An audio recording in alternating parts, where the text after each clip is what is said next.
जय माता दी। आप सभी को नवरात्रि की बहुत बहुत शुभकामनाएं।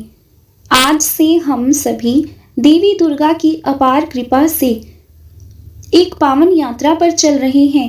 वह यात्रा है श्री दुर्गा सप्तशती के दिव्य पाठ की। यह ग्रंथ माँ भगवती की महिमा का अमृत है, जो हमें शक्ति, शांति और समृद्धि प्रदान करता है। तो आइए आज हम सभी नवरात्रि के पहले दिन श्री दुर्गा सप्तशती पाठ के पहले अध्याय का श्रवण करते हैं। हे माँ जगदम्बे, आपकी कृपा सभी भक्तों पर बनी रहे। आपका आश्रय हम सभी को भय, कष्ट और संकटों से बचाए। आपकी शक्ति हमारे मन, वचन और कर्म को शुद्ध करे और जो भी इस पाठ को सुने उसे आपके आशीर्वाद की प्राप्ति हो। अब आप सुनेंगे श्री दुर्गा सप्तशती का प्रथम अध्याय। और दुर्गा सप्तशती के प्रथम अध्याय से पहले सप्तश्लोकी दुर्गा का पाठ अवश्य सुनना चाहिए। भगवान शिव ने देवी पार्वती जी से कहा, हे देवी, आप भक्तों के लिए सुलभ हो और समस्त कर्मों का विधान करने वाली हो। कलयुग में कामनाओं की सिद्धि हेतु यदि कोई उपाय हो तो उसे अपनी वाणी द्वारा सम्यक रूप से व्यक्त करो। तब देवी ने कहा, हे देव, आपका मेरे ऊपर बहुत स्नेह है। कलयुग में समस्त कामनाओं को सिद्ध करने वाला जो साधन है वह बतलाऊंगी, सुनो। उसका नाम है अंबा स्तुति। ओम इस दुर्गा सप्तश्लोकी स्तोत्रम मंत्र के नारायण ऋषि हैं, अनुष्टुप छंद हैं। श्री महाकाली, महालक्ष्मी और महासरस्वती देवता हैं। श्री दुर्गा की प्रसन्नता के लिए सप्तश्लोकी दुर्गा पाठ में इसका विनियोग किया जाता है। वे भगवती महामाया देवी ज्ञानियों के भी चित्त को बलपूर्वक खींचकर मुंह में डाल देती हैं। माँ दुर्गे, आप स्मरण करने पर सब प्राणियों का भय हर लेती हैं और पुरुषों द्वारा चिंतन करने पर उन्हें परम कल्याण में बुद्धि प्रदान करती हैं। दुख, दरिद्रता और भय हरने वाली देवी आपके सिवा दूसरी कौन है, जिसका चित्त सबका उपकार करने के लिए सदा ही दयादर रहता हो। नारायणी, आप सब प्रकार का मंगल करने वाली हो और मंगलमय हो। कल्याणदायिनी शिवा हो, सब पुरुषार्थों को सिद्ध करने वाली शरणागत वत्सला, तीन नेत्रों वाली और गौरी हो। आपको नमस्कार है। शरण में आए हुए दीनों और पीड़ितों की रक्षा में संलग्न रहने वाली तथा सबकी पीड़ा दूर करने वाली नारायणी देवी, आपको नमस्कार है। सर्व स्वरूपा, सर्वेश्वरी तथा सब प्रकार की शक्तियों से संपन्न दिव्य रूपा दुर्गे देवी, सब भयों से हमारी रक्षा करो। आपको नमस्कार है। देवी, आप प्रसन्न होने पर सब रोगों को नष्ट कर देती हो और कुपित होने पर मनोवांछित सभी कामनाओं का नाश कर देती हो। जो लोग आपकी शरण में जा चुके हैं उन पर विपत्ति तो आती ही नहीं। आपकी शरण में गए हुए मनुष्य दूसरों को शरण देने वाले हो जाते हैं। सर्वेश्वरी, आप इसी प्रकार तीनों लोकों की समस्त बाधाओं को शांत करो और हमारे शत्रुओं का नाश करती रहो। इस तरह से श्री दुर्गा सप्तश्लोकी संपूर्ण हुआ। अब माँ भगवती दुर्गा का आप सभी मन में ध्यान करते हुए प्रथम अध्याय का भी श्रवण कीजिए। इस अध्याय में मेधा ऋषि ने राजा सूरत और समाधि को देवी भगवती की महिमा बताते हुए मधु कैटभ के वध का वर्णन किया। ओम नमः चंडिकाय। ओम प्रथम चरित्र के ब्रह्मा ऋषि महाकाली देवता गायत्री छंद नंदा शक्ति रक्त दंतिका बीज अग्नि तत्व ऋग्वेद स्वरूप हैं। श्री महाकाली देवता की प्रसन्नता के लिए प्रथम चरित्र के जप में विनियोग किया जाता है। भगवान विष्णु के सो जाने पर मधु और कैटभ को मारने के लिए कमल जन्मा ब्रह्मा जी ने जिनका स्तवन किया था, उन महाकाली देवी का मैं सेवन करती हूँ। वे अपने 10 हाथों में खड्ग, चक्र, गदा, बाण, धनुष, परीक, शूल, भुशुंडी, मस्तक और शंख धारण करती हैं। उनके 3 नेत्र हैं। वे समस्त अंगों में दिव्य आभूषणों से विभूषित हैं। उनके शरीर की कांति नीलमणि के समान है और वे 10 मुख और 10 पैरों के युक्त है। ओम चंडी देवी को नमस्कार है। मार्कंडेय जी बोले, सूर्य के पुत्र सावर्णी जो 8वें मनु कहे जाते हैं, अब उनकी उत्पत्ति की कथा विस्तार पूर्वक कहता हूँ, सो सुनो। सूर्य कुमार महाभाग सावर्णी भगवती महामाया के अनुग्रह से जिस प्रकार मनवंतर के स्वामी हुए, वही प्रसंग सुनाता हूँ। पूर्व समय की बात है। स्वारोचिष मनवंतर में सूरत नाम के एक राजा थे, जो चैत्र वंश में उत्पन्न हुए थे। उनका समस्त भूमंडल पर अधिकार था। वे प्रजा का अपने औरस पुत्रों की तरह धर्म पूर्वक पालन किया करते थे। तो भी उस समय कोला विध्वंसी नाम के क्षत्रिय उनके शत्रु हो गए। राजा सूरत की दंड नीति बड़ी प्रबल थी। उनका शत्रुओं के साथ युद्ध हुआ। यद्यपि कोला विध्वंसी संख्या में कम थे, तो भी राजा सूरत युद्ध में उनसे पराजित हो गए। तब वे युद्ध भूमि से अपनी नगर को लौट आए और केवल अपने देश के राजा होकर रहने लगे। समूची पृथ्वी से अब उनका अधिकार जाता रहा, किंतु वहां भी उन प्रबल शत्रुओं ने उस समय महाभाग राजा सूरत पर आक्रमण कर दिया। अब राजा का बल क्षीण हो चला था, इसलिए उनके दुष्ट बलवान और दुरात्मा मंत्रियों ने वहां उनकी राजधानी में भी राजकीय सेना और खजाने को हथिया लिया। सूरत का प्रभु तब नष्ट हो चुका था, इसलिए वे शिकार खेलने के बहाने घोड़े पर सवार होकर वहां से अकेले ही एक घने जंगल में चले गए। वहां उन्होंने विप्रवर मेधा मुनि का आश्रम देखा, जहां कितने ही हिंसक जीव को अपनी स्वाभाविक हिंसावृत्ति छोड़कर परम शांति भाव से रहते थे। मुनि के बहुत से शिष्य उस वन में की शोभा बढ़ा रहे थे। वहां जाने पर मुनि ने उनका सत्कार किया और वे उस मुनि के आश्रम पर इधर उधर विचरते हुए कुछ समय तक रहे। फिर ममता से आकर्षित होकर वह इस प्रकार चिंता करने लगे कि पूर्व काल में मेरे पूर्वजों ने जिसका पालन किया था, वही नगर आज मुझसे रहित है। पता नहीं मेरे दुराचारी वृतगण उसकी धर्म पूर्वक रक्षा करते भी हैं या नहीं। जो सदा मद की वर्षा करने वाला और शूरवीर था, वह मेरा प्रधान हाथी अब शत्रुओं के अधीन होकर ना जाने किन भोगों को भोगता होगा। जो लोग मेरी कृपा, धन और भोजन पाने से सदा मेरे पीछे पीछे चलते थे, वे निश्चय ही अब दूसरे राजाओं का अनुसरण करते होंगे। उन अपव्ययी लोगों के द्वारा सदा खर्च होते रहने के कारण अत्यंत कष्ट से जमा किया हुआ मेरा वह खजाना भी खाली हो जाएगा। तथा और भी कई बातें राजा सूरत निरंतर सोचते रहते थे। एक दिन वहां उन्होंने विप्रवर मेधा मुनि के आश्रम के निकट एक वैश्य को देखा और उससे पूछा, भाई तुम कौन हो? यहाँ आने का तुम्हारा क्या कारण है? तुम क्यों शोकग्रस्त और अनमने से दिखाई देते हो? राजा सूरत का यह प्रेम पूर्वक कहा हुआ वचन सुनकर वैश्य ने विनीत भाव से उन्हें प्रणाम करके कहा।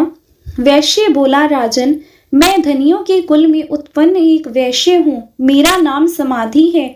मेरे दुष्ट स्त्री पुत्रों ने धन के लोभ से मुझे घर से बाहर निकाल दिया है और मैं इस समय धन, स्त्री और पुत्रों से वंचित हूँ। मेरे विश्वसनीय बंधु ने मेरा ही धन लेकर मुझे दूर कर दिया है, इसलिए दुखी होकर मैं वन में चला आया हूँ।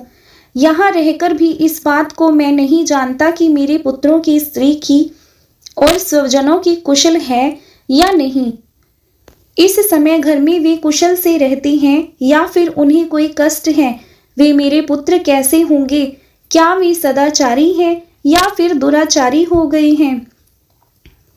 तब राजा ने पूछा, जिन लोभी स्त्री पुत्र आदि ने धन के कारण तुम्हें घर से निकाल दिया, उनके प्रति तुम्हारे चित्त में इतना स्नेह का बंधन क्यों है?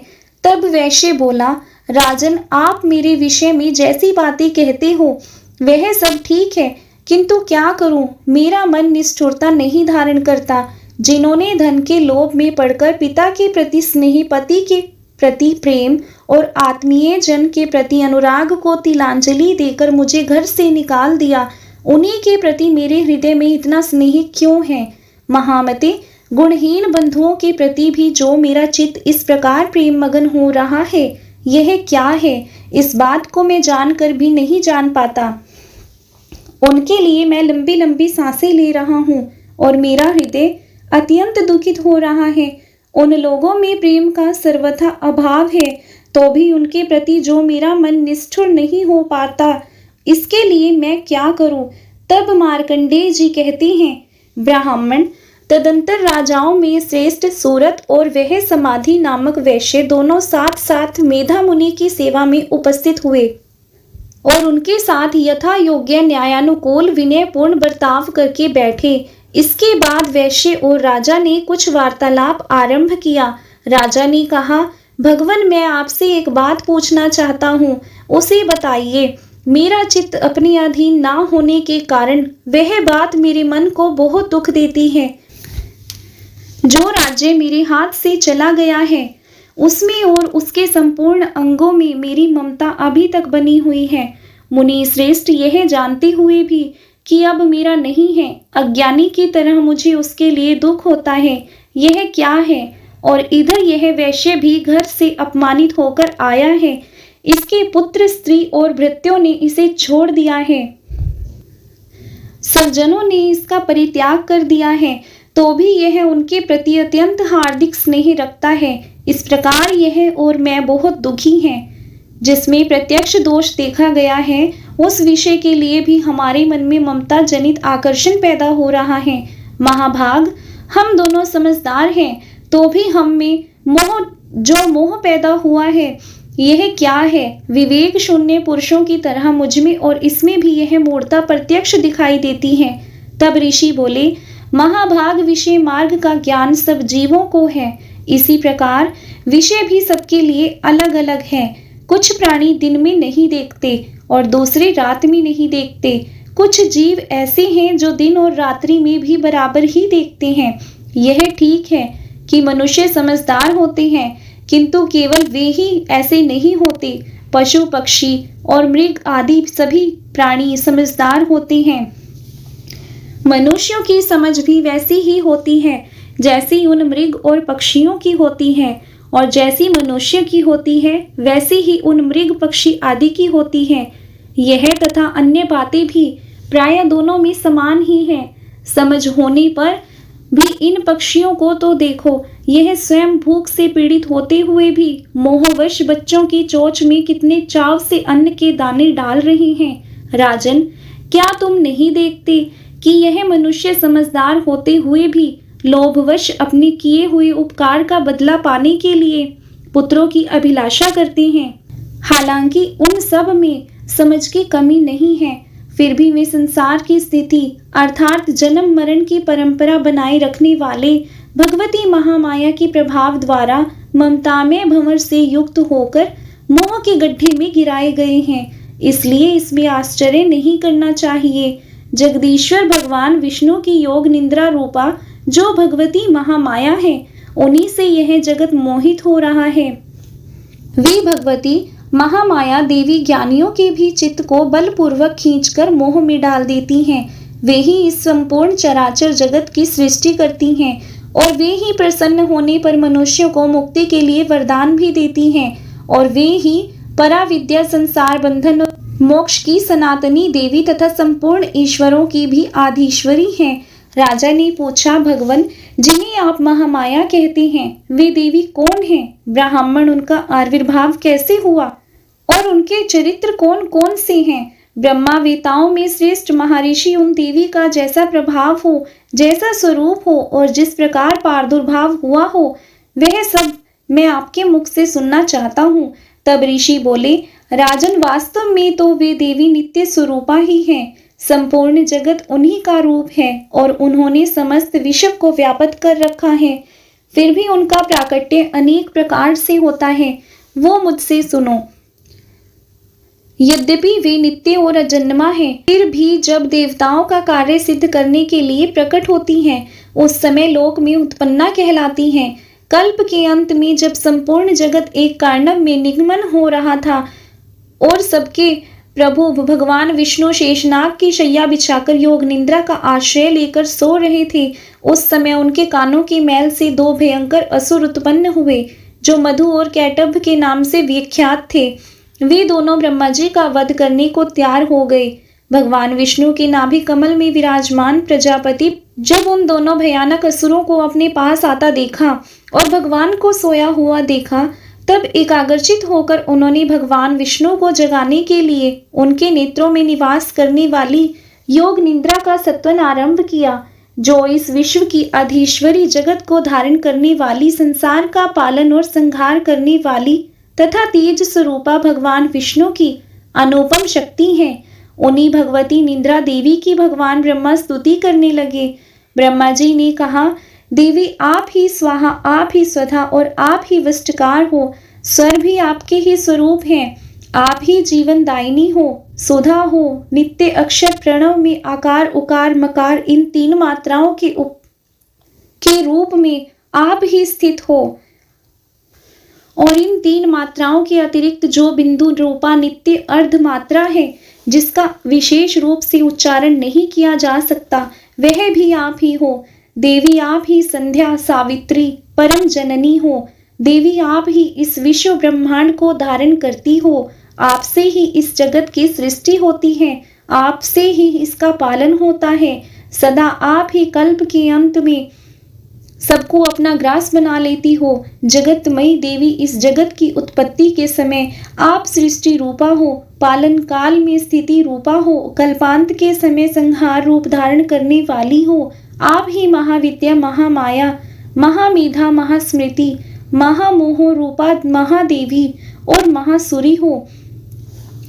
आप ही तीनों गुणों को उत्पन्न करने वाली सबकी प्रकृति हो। भयंकर काल रात्रि, महारात्रि और मोह रात्रि भी आप ही हो।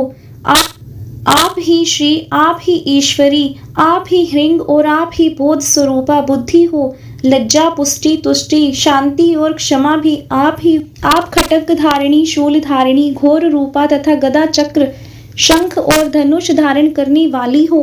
बाण, भूसुंडी और परीघ, यह भी आपके ही अस्त्र हैं। आप सौम्य और सौम्यंत्र हो। इतना ही नहीं, जितने भी सौम्य और सुंदर पदार्थ हैं, उन सब की उपेक्षा आप अत्यधिक सुंदरी हो। पर और अपर, सबसे परे रहने वाली परमेश्वरी आप ही हो। सर्वस्व स्वरूपी देवी, कहीं भी सत असत रूप जो कुछ वस्तुएं हैं, उन सब की जो शक्ति है, वो आप ही हो। ऐसी अवस्था में आपकी स्तुति क्या हो सकती है, जो इस जगत की सृष्टि, पालन और संहार करती हैं। उन भगवान को भी जब आपने निद्रा के अधीन कर दिया है, तब आपकी स्तुति करने में कौन सामर्थ्य हो सकता है। मुझको, भगवान शंकर को तथा भगवान विष्णु को आपने ही शरीर धारण कराया है, अतः आपकी स्तुति करने की शक्ति किसमें है। देवी, आप तो अपने इन उदार प्रभावों से ही प्रशंसित हो। यह जो दोनों दुर्दर्श असुर मधु और कैटभ हैं, इनको मोह में डाल दो और जगदीश्वर भगवान विष्णु को शीघ्र ही जगा दो। साथ ही इनके भीतर इन दोनों महान असुरों को भी मार डालने की बुद्धि उत्पन्न कर दो। ऋषि कहते हैं, राजन, जब ब्रह्मा जी ने वहां मधु और कैटभ को मारने के उद्देश्य से भगवान विष्णु को जगाने के लिए तमोगुणी की अधिष्ठात्री देवी योग निद्रा की इस प्रकार स्तुति की, तब वे भगवान के नेत्र, मुख, नासिका, बाहु, हृदय और वक्षस्थल से निकलकर अव्यक्त जन्मा ब्रह्मा जी की दृष्टि के समक्ष खड़ी हो गई। योग निद्रा से मुक्त होने पर जगत के स्वामी भगवान जनार्दन उस कानर्व के जल में शेषनाग की शैया से जाग उठे। फिर उन्होंने उन दोनों असुरों को देखा। वे दुरात्मा मधु और कैटभ अत्यंत बलवान तथा पराक्रमी थे और क्रोध से आंख लाल किए हुए थे। ब्रह्मा जी को खा जाने के लिए उद्योग कर रहे थे। तब भगवान श्री हरि ने उठकर उन दोनों के साथ 5000 वर्षों तक केवल बाहु युद्ध किया। वे दोनों भी अत्यंत बल के कारण उन्मुक्त हो रहे थे।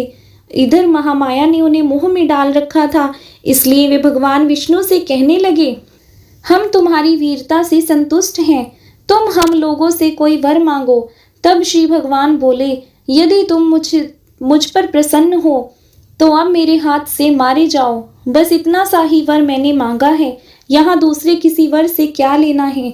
ऋषि कहते हैं, इस प्रकार धोखे में आ जाने पर जब उन्होंने संपूर्ण जगत में जल ही जल देखा, तब कमल नयन भगवान ने कहा, जहाँ पृथ्वी जल में डूबी हुई ना हो, जहाँ सूखा स्थान हो वहीं हमारा वध करो। ऋषि कहते हैं, तब तथास्तु कहकर शंख चक्र और गदा धारण करने वाले भगवान ने उन दोनों के मस्तक अपनी जांघ पर रखकर चक्र से काट डाले। इस प्रकार यह देवी महामाया ब्रह्मा जी की स्तुति करने पर स्वयं प्रकट हुई थी। अब पुनः तुमसे उनके प्रभाव का वर्णन कर। पहला अध्याय माँ की कृपा से पूर्ण हुआ। माता रानी की अपार अनुकंपा आप सभी पर बनी रहे। जो भी श्रद्धा से यह पाठ सुन रहा हो, माँ उसकी सभी मनोकामनाएं पूर्ण करे और उसके जीवन में सुख शांति बनी रहे। आपसे यह थी आज की वीडियो। मिलती हैं दुर्गा सप्तशती के अगली अध्याय अगली वीडियो में। तब तक के लिए जय माता दी।